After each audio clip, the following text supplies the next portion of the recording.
नमस्ते दोस्तों, अगर आपने COET UG 2025 का एग्ज़ाम दिया है और आपका ड्रीम है दिल्ली यूनिवर्सिटी में एडमिशन लेना, तो यह वीडियो आपके लिए कंप्लीट गाइड है। आज हम बात करने वाले हैं CSAS पोर्टल के बारे में। ये क्या होता है, इसमें अप्लाई कैसे करते हैं, सीट अलॉटमेंट कैसे होती है और एडमिशन प्रोसेस कैसे स्मूथली कंप्लीट होता है। तो वीडियो को अंत तक ज़रूर देखना ताकि आपका ड्यू का सपना पूरा हो जाए बिना किसी कन्फ्यूजन के। वीडियो स्टार्ट करने से पहले अगर आपने अभी तक हमारे चैनल को तक आपको सब्सक्राइब नहीं किया है तो सब्सक्राइब करके बेल आइकन को प्रेस कर लेना, क्योंकि आगे और भी यूज़फुल वीडियोस आने वाली हैं। सबसे पहले बात करते हैं CSAS पोर्टल के बारे में। CSAS का फुल फॉर्म है कॉमन सीट एलोकेशन सिस्टम। ये सिस्टम सिर्फ दिल्ली यूनिवर्सिटी की अंडर ग्रेजुएट एडमिशन के लिए बनाया गया है एंड पोस्ट ग्रेजुएट एडमिशन्स के लिए CSAS पोर्टल जो है PG का वो अलग होता है। तो अभी हम जो बात करने वाले हैं वो COET UG के जो बच्चे हैं जिनका एग्ज़ाम अभी चल रहा है उनके लिए बात करेंगे। आप चाहे किसी भी DU कॉलेज में एडमिशन लेना चाहें, Hindu college, Mirinda house, Ramtek या SRCC, सबके लिए एडमिशन सिर्फ CSAS के थ्रू ही होगा। DU में एडमिशन के लिए सिर्फ COET UG का स्कोर काफ़ी नहीं है, आपको CSAS पोर्टल पर रजिस्टर करना मैंडेटरी है, ये बात आप याद कर लो। अब बात करते हैं इंपॉर्टेंट डेट्स की। CSAS पोर्टल हर साल जून के पहले हफ्ते में ओपन होता है। जैसे ही COET UG का रिजल्ट डिक्लेयर होता है उसके कुछ दिन बाद ये पोर्टल एक्टिवेट हो जाता है, जिसमें आपको अपनी प्रेफरेंस फिलिंग करनी होती है और फिर आपको मिड जून तक ये सारी चीज़ें चलती हैं प्रेफरेंस फिलिंग की। दैन आपकी सीट अलॉटमेंट होती है जून के एंड में या फिर जुलाई के स्टार्टिंग में। CSAS का पूरा एडमिशन प्रोसेस 3 मेन फेजेस में डिवाइड होता है। फेज़ 1 में आपको रजिस्ट्रेशन करना होता है। CSAS पोर्टल पर जाके अपना COET एप्लीकेशन नंबर डालिए, बेसिक डिटेल्स फिल कीजिए एंड कैटेगरी सेलेक्ट कीजिए और एप्लीकेशन फ़ी पे कीजिए। जनरल OBC और EWS के लिए 250 फीस है और SC ST PWD कैटेगरी के लिए 100 रुपीज़ आपको पे करना होता है। इसके बिना आप नेक्स्ट स्टेप पर नहीं जा सकते। तो पहला फेज़ है आपको जो है रजिस्ट्रेशन करना है अपना COET एप्लीकेशन नंबर यूज़ करके। फेज़ 2 सबसे इम्पॉर्टेंट होता है, जिसे कहते हैं प्रेफरेंस फिलिंग। यहाँ आपको कोर्सेज और कॉलेजेस सेलेक्ट करने होते हैं, जैसे BA honours political science at Hindu college या BCom honours at SRCC। DU के पास 70+ अंडर ग्रेजुएट प्रोग्राम्स हैं और 90+ कॉलेजेस। आप जितनी ज़्यादा कॉम्बिनेशंस फिल करेंगे, देखो उतना ज़्यादा चांस मिलेगा सीट अलॉट होने का। ऑर्डर ऑफ प्रेफरेंस भी बहुत मैटर करता है, तो सोच समझ कर लिस्ट बनाना। अब आता है फेज़ 3, सीट अलॉटमेंट या सीट लॉक भी कहते हैं। COET स्कोर आपके प्रेफरेंसेस, कैटेगरी और सीट अवेलेबिलिटी के बेसिस पर DU आपको एक सीट अलॉट करता है। अगर आपको सीट मिलती है तो उसे एक्सेप्ट करना होता है। उसके बाद कॉलेज ऑनलाइन आपके डॉक्यूमेंट्स वेरीफाई करेगा। अगर सब कुछ सही मिला तो आपको एडमिशन फ़ी पे करनी होती है, तभी आपका एडमिशन कंफर्म होता है।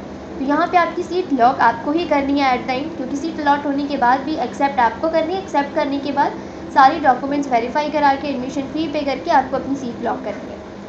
अगर आप बेटर सीट चाहते हो तो आप अपग्रेड ऑप्शन भी चूज़ कर सकते हो। अब देखो, जो सीट आपको मिल रही है अगर वो आपको नहीं लेनी है तो आप अपग्रेड ऑप्शन चूज़ कर सकते हो एक्सेप्ट करने की जगह। लेकिन अगर आप अपनी अलॉटेड सीट से खुश हो तो आप फ्रिज कर सकते हो, इसे आप नेक्स्ट राउंड में पार्टिसिपेट नहीं करेंगे। हाँ, अगर देखो यहाँ पे समझने के लिए, अगर आपने उसे फ्रिज कर दिया जो सीट आपको मिले तो आप नेक्स्ट राउंड में नहीं जाओगे, बट अगर अपग्रेड करते हो तो फिर नेक्स्ट राउंड जो होगा उसमें फिर आपको नेक्स्ट सीट अलॉट होगी और वो भी आपको फिर सही लगती है तो वहाँ पर आप फ्रिज करो।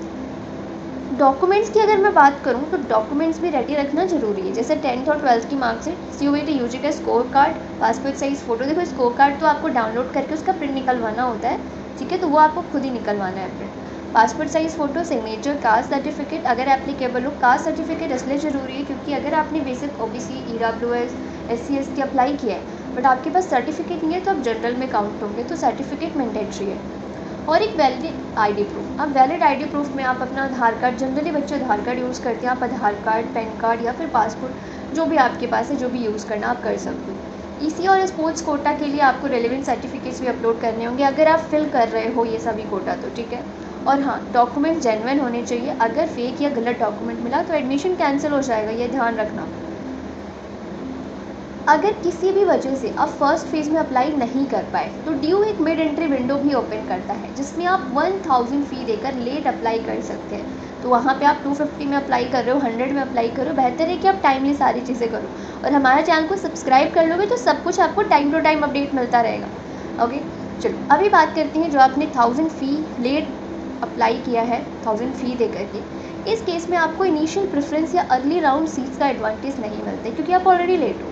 एंड में अगर कुछ सीट्स बच जाती हैं तो DU स्पॉट एडमिशन राउंड्स भी कंडक्ट कराता है। इसमें आप एक ही प्रोग्राम के लिए अप्लाई कर सकते हो और सीट अलॉट होने पर एडमिशन लेना कंपलसरी होता है। स्पॉट नाउन में अपग्रेड और विड्रॉ ऑप्शन अवेलेबल नहीं होते, ये भी ध्यान रखना।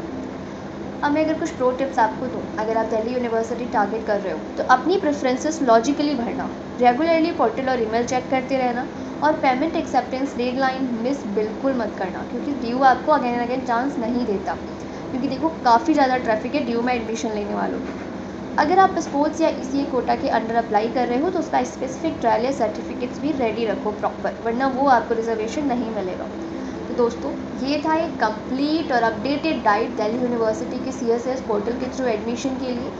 और हाँ, अभी कोई भी आप वीडियोस देख रहे हो जहाँ पे आपको बताया जा रहा है कि CSIS पोर्टल ओपन हो गया है या CSIS पोर्टल पे CUET UG 2025 वाले अप्लाई कर सकते हैं, तो ऐसा कुछ भी नहीं। स्क्रीन पे आप CUET जो आपकी वेबसाइट है दिल्ली यूनिवर्सिटी की, जहाँ पे आपको एडमिशन पोर्टल्स के लिंक दिखते हैं, वो आप देख पा रहे हो। यहाँ पे आपको CUET PG का CSIS दिख रहा है, बट CUET UG वालों के लिए अभी तक CSIS का लिंक यहाँ पे नहीं आया है। वो जून के फर्स्ट वीक में ही आएगा और रिजल्ट डिक्लेयर होने के बाद ही आप वहाँ पे अपनी प्रेफरेंसेस और रजिस्ट्रेशन करोगे, ठीक है।